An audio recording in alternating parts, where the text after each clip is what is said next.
Welcome back to part two of our mini lecture on the building of tension between the Soviet Union and the United States of America. And we have been talking about how the people of Europe themselves were unclear on what kind of government system might offer them the best future coming out of World War II.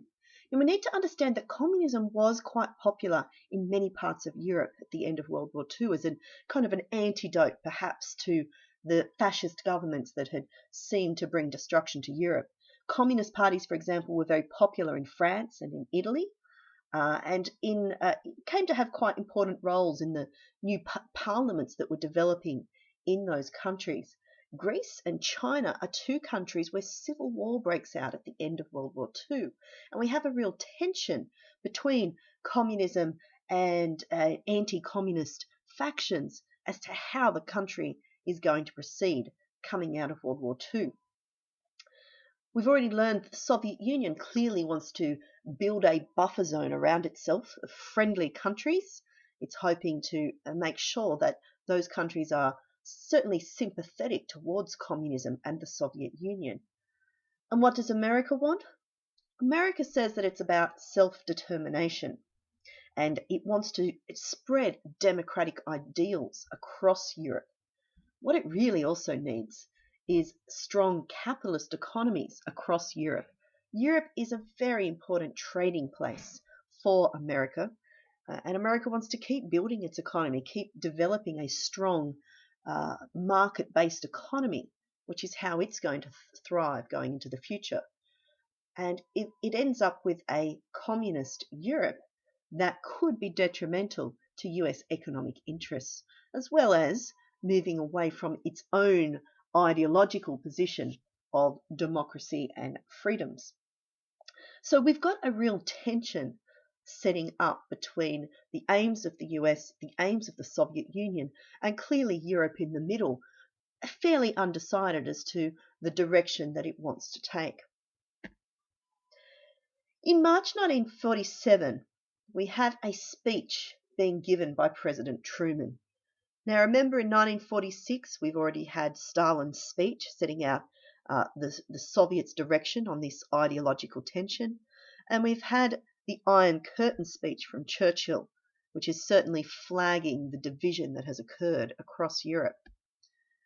Now, the speech and the ideas in it have come to be known as the Truman Doctrine. So he's giving this speech in March 1947. And certainly it's outlining very much a new US foreign policy position. He equates communism with terror and oppression, and communist parties are presented as minorities who are seeking to impose their way of life on the majority. Instead, he offers up the way of life based more on the American ideals, which he calls the will of the majority, or democracy. Free institutions, representative government, free elections, guarantees of individual liberty, freedom of speech and religion, and freedom from political oppression. He sees the world as divided between the free and the tyrannized.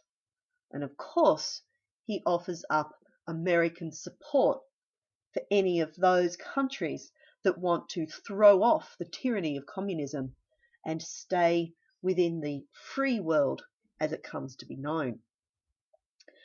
This is really a very new approach for the US government because, as we saw before World War I and even before World War II, America had run much more of an isolationist policy.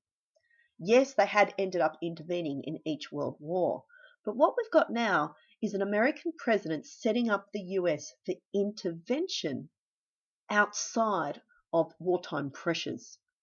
Such is the threat that America feels from communism that it's willing to intervene in global politics in order to secure its own way of life. As a result of the Truman Doctrine, straight away we see intervention in two countries in Europe, that is Greece and Turkey. Greece, of course, we know, was caught up in a civil war between communism and capitalism, And straight away, the British weren't able to support the anti-communists anymore, so the Americans put in significant money to back the anti-communist forces, who were able then to secure victory and keep Greece as a capitalist country.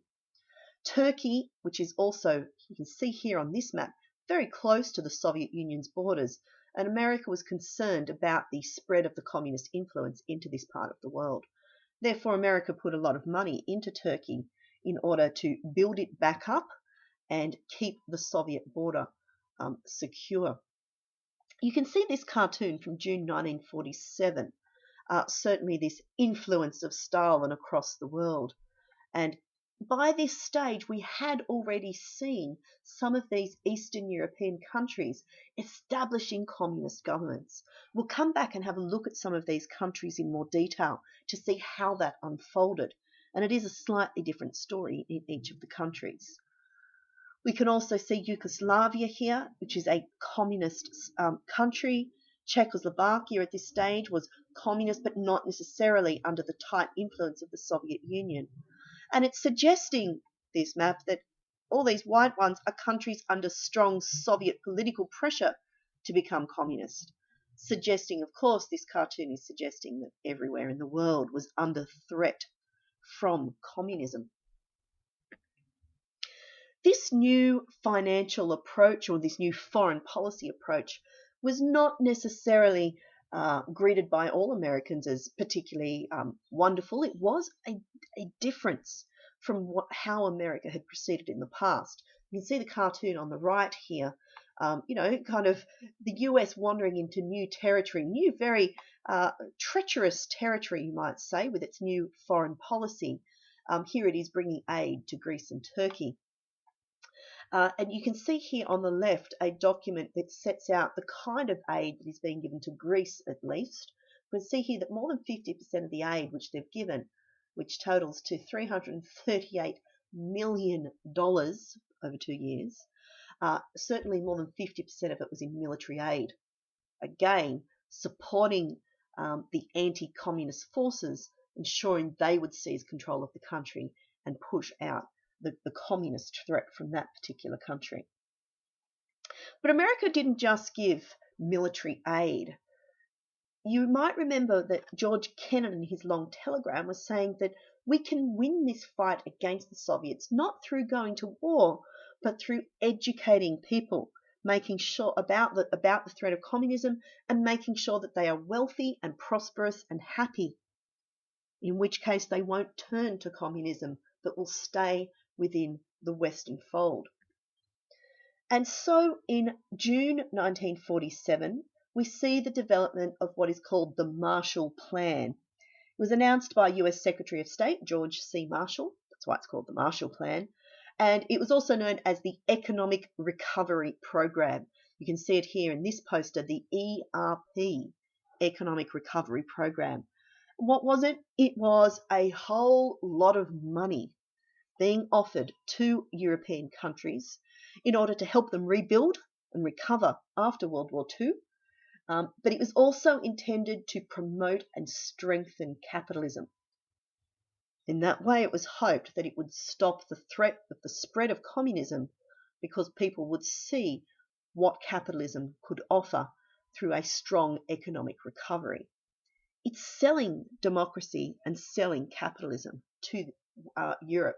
You can see here, these are actual propaganda posters that were being used across Europe in order to sell the idea of the Marshall Plan and what it could bring to and make a stronger Europe.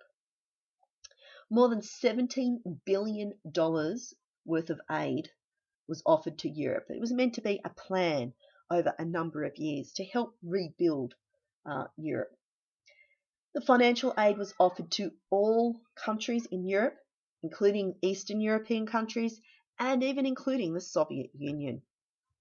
What was it going to bring? You can see here, this is mainly shipments of grain in order to feed people, but it also put money into reconstruction. You can see here, this is in Berlin, Western Berlin. It's funded clearly by the Marshall Plan, and it's basically paying for the rebuilding of infrastructure, buildings, those kinds of things which had been so damaged by the war. It did bring massive economic security to those countries that signed up to the Marshall Plan, but it wasn't necessarily welcomed across all of Europe. We can see here this cartoon from June 1947 is really showing that we've got a showdown, you might say, between the Americans, here's President Truman, and Stalin on this side, the Soviet Union. They're really kind of, trying to get customers. They're shown here as taxi drivers touting for the customers. And we've got Hungary being pushed into the Russian cab, while we've already got Turkey and Greece on board here in the American taxi. Here comes some more, and we've got to think about which ones are they going to choose, which way are they going to go. It really was now a competition between the East and the West as to who they could bring on board and support their own ideological position. The Marshall Plan ended up being taken up across, you can see here in this map, all of Western Europe and into Greece and Turkey. Spain is a different situation, as it was a fascist regime under the control of General Franco after the Spanish Civil War, which had ended before World War II started. But on the east, the Soviet Union basically forbid any Eastern European countries from signing on to the Marshall Plan. And it was certainly Molotov, the Soviet foreign minister, referred to the Marshall Plan as dollar imperialism. And this cartoon here is a lovely depiction of the Americans really just using their money to assert their influence and dominance over Europe. And certainly the Marshall Plan was sold in the East as a problem that if you signed up for it, it would lead to further problems down the track. This was, however, a significant challenge for Stalin. Here's America coming along, offering a lot of money, and we've got this fantastic basketball source here. And Stalin, basically they're saying, can he block it? Can he block the Marshall Plan from leading to European recovery and basically scooping up the support of Western Europe? This was a difficult challenge for the Soviet Union, who really did not have the money to offer that America did. The Soviet Union, as we know, suffered greatly during World War II and was struggling to rebuild itself, let alone support those across the East. What they did do instead was set up a new body called the Cominform. If you turn across now to page 3 of your notes, you can see this at the top of that page. The Communist Information Bureau was kind of an organization set up to counter the Marshall Plan. And we saw communists from Yugoslavia, France, Italy, Poland, Bulgaria, Hungary, and Romania actually attended the first meeting of Cominform to find out what was going on and what could be offered. You can see here this cartoon on the right suggests that the Americans with the Marshall Plan and the Economic Recovery Program are really planting the seeds, planting money for future growth, whereas Stalin is leaning over the Iron Curtain, the fence, with his Cominform weeds, throwing his little tax, you might say, and hoping to spoil the benefits of the Marshall Plan in the West. Certainly the US is portrayed as an imperial power seeking to make Western Europe politically and financially dependent. That's the way that it was portrayed by the Soviets. You can see this particular cartoon. It's a Yugoslavian cartoon, actually, Yugoslavia was a communist country. It's June 1948, and it's showing the American here, General Marshall, as a cowboy, and he's offering all of these Europeans, but he's offering them poison. So it's suggested, of course, that the Marshall Plan, it would be fatal to accept aid under the Marshall Plan and lose out to the American plans and the American ideology. When we come back, we'll take a look at what was actually happening in the East during all of this time